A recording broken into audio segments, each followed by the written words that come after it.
لله رب العالمين والصلاة والسلام على سيدنا محمد وعلى آله وصحبه أجمعين. القائل في كتابه الكريم أعوذ بالله من الشيطان الرجيم وننزل من القرآن ما هو شفاء ورحمة للمؤمنين ولا يزيد الظالمين إلا خسارا.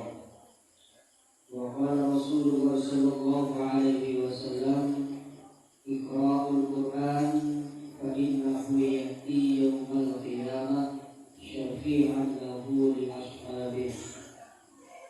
وقال رسول الله في حديث الأخرى خيركم من تعلم القرآن وعلمه. أما بعد Sa'adatul ulama wal adillah, para sesepuh, para tokoh-tokoh masyarakat, wabil khusus Ra'isul Mushola Ustazah Siti Maimunah yang kita kenal dengan Ibu Nyai Taklimah wa Taklimah Malik, dan yang kami hormati Bapak Kami Masjid sekaligus YouTuber kita Bapak Sumokoyoyo, alhamdulillah hadir di pemilihan kita, dan juga para asisten yang lainnya yang kami hormati. Hadirin wal hadirat rahimahullah, bersyukur kepada Allah Subhanahu wa taala pada malam hari ini kita ditakdir oleh Allah dengan kudrah dan iradahnya, dengan izinnya. Coba diambilkan dulu saya biar masuk juga kan. Ini memenuhi undangan Sohibul Fadilah termasuk musola iman dengan acara yaitu tasyakuran musola yang alhamdulillah ini sudah berdiri, sudah bagus. Dan yang kedua yaitu tasyakuran atau selamatan Fadil Quran yang mana tadi sudah dibacakan oleh anak-anak kita, yaitu Wahidatul Muhammadiyah dan Ananda Andi Safir dan Zahra. Harapannya mudah-mudahan anak-anak ini menjadi ahli Quran, menjadi pecinta Al-Quran, belajar Al-Quran bukan cuma untuk sampai di sini, tapi cinta Al-Quran itu, membaca Al-Quran itu, mengkaji Al-Quran itu sampai ajal menjemput. Salah satu keistimewaan dan keutamaan Al-Quran, apapun dan siapapun yang berhubungan dengan Al-Quran itu dimuliakan oleh Allah. Saya nggak mau bilang mau bisa. Malaikat Jibril itu menjadi pimpinan, menjadi ajudan dari semua para malaikat Allah. Itu karena malaikat Jibril dipercaya oleh Allah untuk membawa kitab suci Al-Quran yang akan disampaikan kepada Nabi Muhammad SAW. Nabi Muhammad ketika menerima wahyu Allah yang bernama Al-Quran, Nabi Muhammad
yang hafidh Al-Quran, salah satu keistimewaannya, besok itu biasanya kan menurut keterangan menurut hadis yang kita ketahui bahwa ketika orang meninggal masuk alam kubur itu kan ditanya tuh oleh malaikat Munkar dan Nakir itu. Tapi beda dengan orang yang hafidh Quran, Munkar Nakir merasa malu. Kenapa? Karena sudah ada Al-Quran dalam dirinya. Belum lagi keistimewaan kalau punya anak hafal Quran.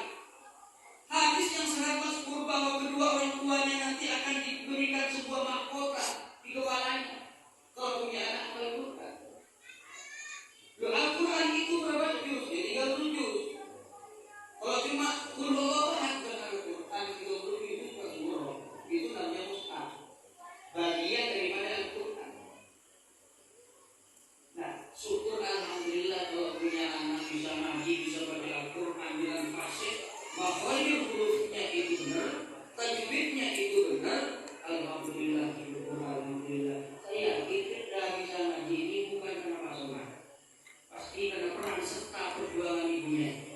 Betul. Kayak ini kan. Yumbi. Assalamualaikum punya ini, Gambi.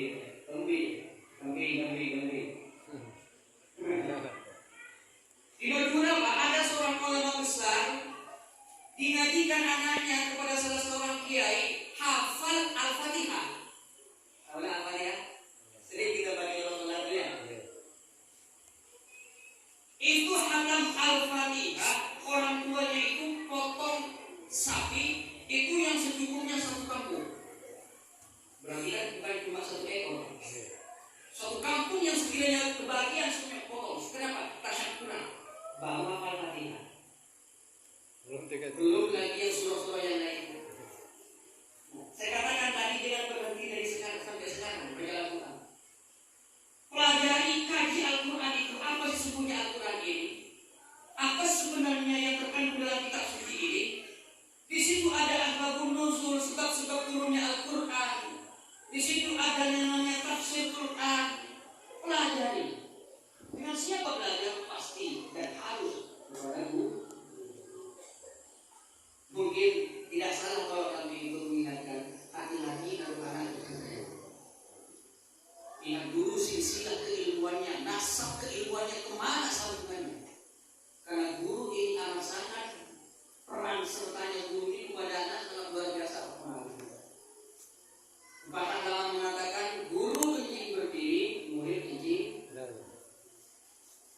Kalau gurunya sudah benar baca Qurannya, apa di muridnya? Seperti pesantren yang sudah heboh sekarang itu. Hati-hati mak, hati-hati malah sholat belum diwajibkan. Kenapa? Indonesia seperti Islam seutuhnya. Ngeri mak, ngeri. Padahal sudah ribuan tulisannya. Apakah tidak ada dalil? Ada dalil. Apakah tidak tahu dia baca kitab suci Al-Quran? Tahu, pintar dia. Tapi ingat, nasab keguruan ini loh yang penting. Nyambung nggak kepada Rasulullah? Guru saya ngaji kepada guru si A ngaji kepada siapa? Menurut di mana?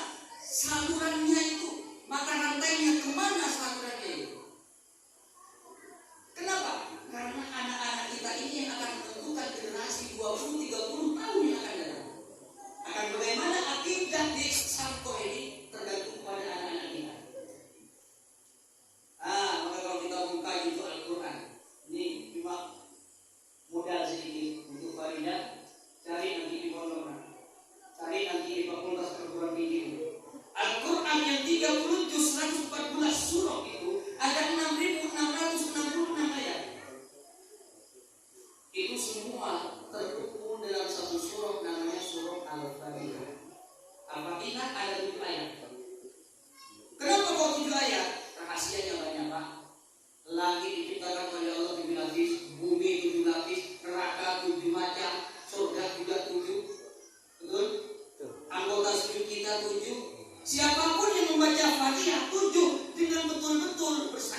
ada pada titik awal huruf, yaitu pada timbangnya. Ada apa dengan ditimbang sehingga menjadi 6.666 ayat, sehingga menjadi 114 surah, sehingga menjadi 30 juz? Ada apa dengan ditimbang ini? Ini kalau saya sampaikan itu yang dulu, saya nggak menyampaikan. Bentar lagi kita saya mau sungai dan cerita ini juga terus itu apa dia apa? Jangan marah. Iya, ini sudah cair. Keterangannya itu ada dalam kitab syarah, ya, adalah kitab syarah. Jadi kalau sudah bisa mundur, ya. Nanti perlu dihapus bagaimana ini. Cari sesudahnya bisa membaca Al-Quran, tanamkan kecintaan kita kepada Al-Quran. Di bulan Ramadan katakan Quran bagus. Coba, Ramadan itu salah satu bulan yang di situ awal bulan diturunkan Al-Quran. Apakah bulan-bulan yang lain tidak bagus? Bagus. Tapi kenapa Ramadan juga disebut bulan yang paling mulia? Di situ awal bulan yang diturunkan Al-Quran. Sekali lagi, siapapun yang berhubungan dengan Al-Quran, hidupnya akan dimuliakan oleh Allah Subhanahu wa Ta'ala. Hidupnya akan dimuliakan oleh Allah Subhanahu wa Ta'ala. Dan Al-Quran ini loh Pak, mau dibaca, mau diputar, kalau sampai punya yang namanya MP3, apa itu flash disk, apa itu memori, mau diputar berapa kali pun itu tak bosan juga. Kalamun qadimul la yumallu sama'u tanazzaha an qawli wa fi'li wa niyati bihi ashtafi min kulli da'i wa nuruhu dalilun li qalbin tajani wa hayrati. Kalam qadimul, kalam firman Allah qadim yang awal.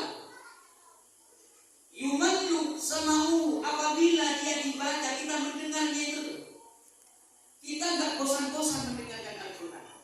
Kita enggak bosan-bosan kita mendengarkan bacaan-bacaan takbir Al-Quran. Jadi kalau ada orang bosan aku Islam, kajiannya Islam, begitu diputar kori di masjid, sumpah serapah. Koreksi gimana? Bukan dorongannya yang dikoreksi, keimanan kita. Karena orang yang beriman apabila dibacakan ayat-ayat Al-Quran itu bertambah keimanannya kepada Allah, bergetar hatinya. Kalau lagu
parah juga kalau saya pas sakit, tiba-tiba anak berwudu pas membaca Al-Quran di samping kita. Kalau kita kayak adem, misalnya ada orang tua di sakit, nah apa coba baca Quran. A'udzubillahi minasyaitonir rajim. Ar-Rahman 'allamal Qur'an. Baca dong. Daripada kita sakit, anak di samping kita begini. Belum dikubur. Dunia anak rajin baca Quran, tanpa kita sakit, kita duduk di rumah dalam keadaan sedar bugar, anak tadarus di masjid, mendengar suaranya, kita baca Quran, senang. Kenapa senang? Anak sudah bisa baca Al-Quran. Belum lagi di akhirat, kalau Al-Quran ini salah satu kitab suci yang diizinkan oleh Allah memberikan syafaat, pertolongan. Iqra'ul Qur'an fa innahu ya'ti yaumal qiyamah syafi'an lahu li ashabi. Baca Quran, karena sesungguhnya Al-Quran itu nanti akan datang di hari kiamat syafi'an lahu li ashabi, untuk memberikan pertolongan kepada orang-orang yang gemar membaca Al-Quran. Alhamdulillah. Sudah hafal berapa surat? 1000. Pulau Bimana, Pulau saya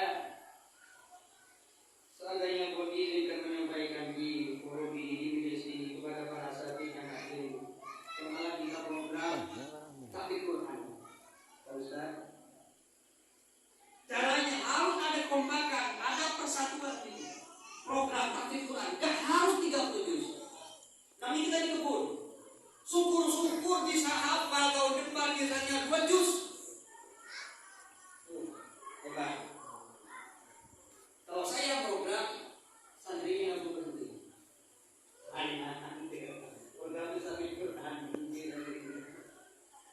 program itu. Mula-mula Al-Quran itu sering dibaca nanti apa? Metodenya nanti di pondok Farida sering baca Quran tanpa dihafal, hafal sendiri. Ya? Usahakan kita ini dalam berwudu, terus menerus berwudu. Kalau kencing baru kencing, habis kencing setelahnya dibersihkan langsung berwudu lagi. Dalam berwudu. Orang yang dalam berwudu itu tahu. Ucapannya penuh dengan hikmah. Ini untuk anak-anak ini. Seperti dia. Nanti ya. Kalau di rumah dia sampai ada bulan. Jadi jalan. Kedua, untuk orang tua, khusus kami semua dan Ustaz Abdul Samad. Amin. Amin Al-Samad.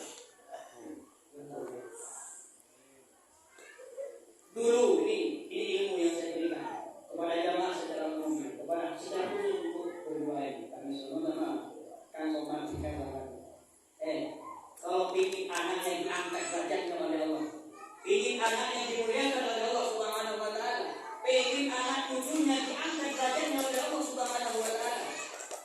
Ingat, perbanyak baca salat. Habis Isya ini harus dipaksa. Tirakat ini. Berapa sholawat itu? 400. Berapa jamnya?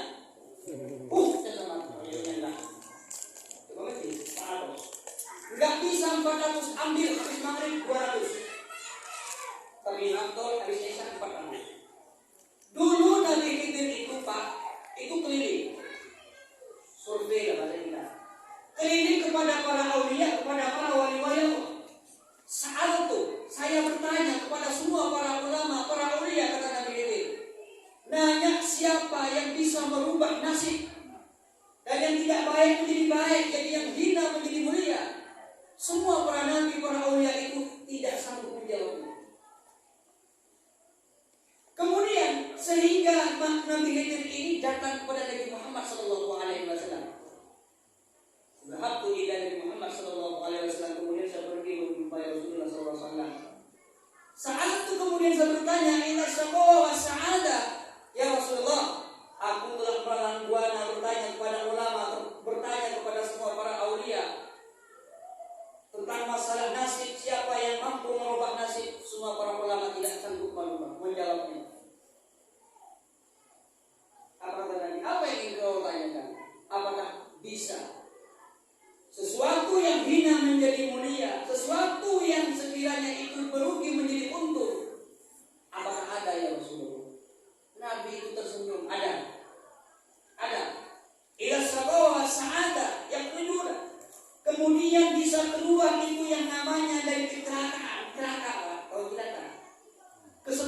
hidup, ruang ekonomi menjadi as-sa'adah, bahagia, sehingga di lauhil mahfuz ini catatan kita, penetapan kita oleh Allah itu dirubah.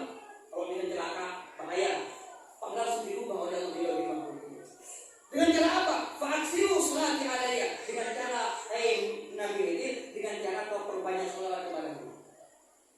Hebatnya sholawat sehingga nasib seseorang itu dirubah oleh Allah Subhanahu wa taala di lauhil mahfuz.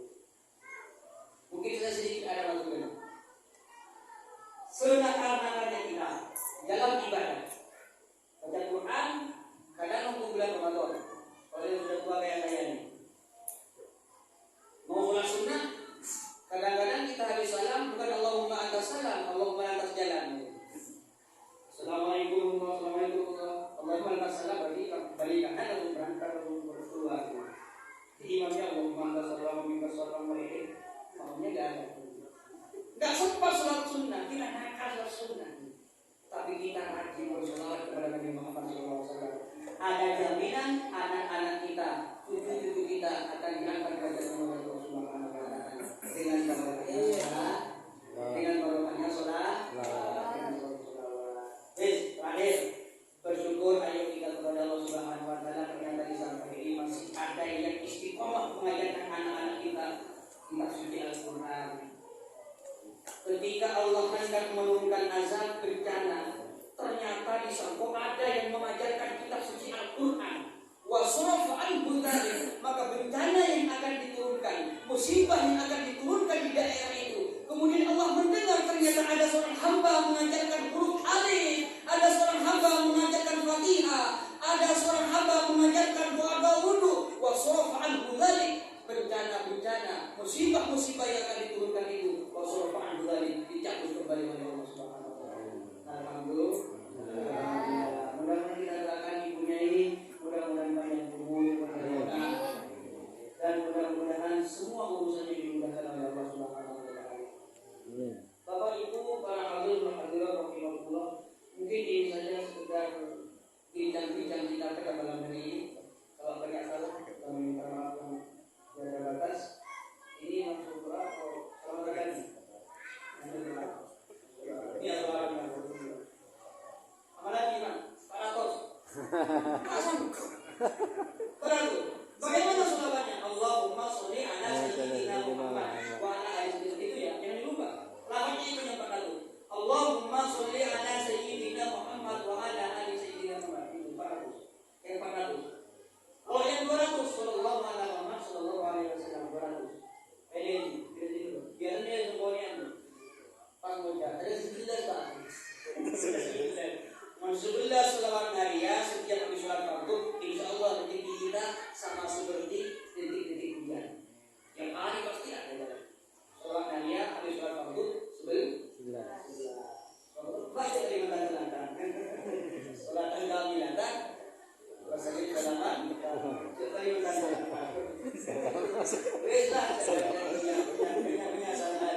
demikian Bapak-bapak, Ibu-ibu, terima kasih atas segala perhatian. Mohon maaf atas segala kekurangan. Wassalamualaikum warahmatullahi wabarakatuh. Waalaikumsalam warahmatullahi wabarakatuh.